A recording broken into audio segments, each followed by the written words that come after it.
நீங்க சீமான்ல இருந்து ஆரம்பிங்க. அருணன் தோழர் கூட பேசினார்ல, லூசு பயல அப்படின்னாரு. இது இந்தியாவில் யாராவது ஒரு தலைவர் இப்படி பேசி பார்த்திருக்கீங்களா? இப்படி நாகரிகமே இல்லாமல் அகோரத்தனமாக பேசக்கூடிய ஒரு தலைவரை பார்த்திருக்கீங்களா? சீமான் அது அங்கிருந்து கத்துக்கிட்டு வந்ததுதான்.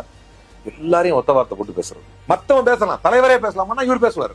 2 ஆண்கள் படுத்திருக்கக்கூடிய ஒரு சுடுகாட்டுல ஒரு பொம்பளை படுத்திருக்கிற திராவிட சுடுகாடு எவ்வளவு கொச்சையான வார்த்தை அது. திராவிட சுடுகாட்டுல 3 பேர் படுத்திருக்காங்க, ஒரு பொம்பளையும் படுத்திருக்கு. அது மட்டுமா?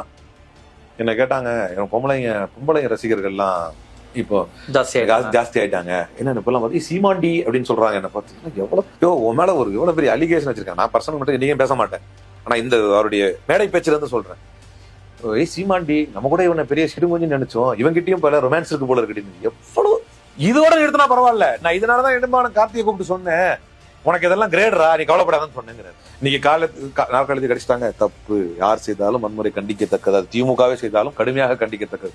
ஆனா அது திமுக செய்யல, அதிமுக செஞ்சாங்கன்னு ஒரு பக்கம் சொல்றாங்க, தெரியல. திமுகவே செஞ்சிருக்கட்டும், அது கண்டிக்கத்தக்கது, அதுல மாற்றுக்கிறது இல்ல. அதை தூண்டுறது யாரு?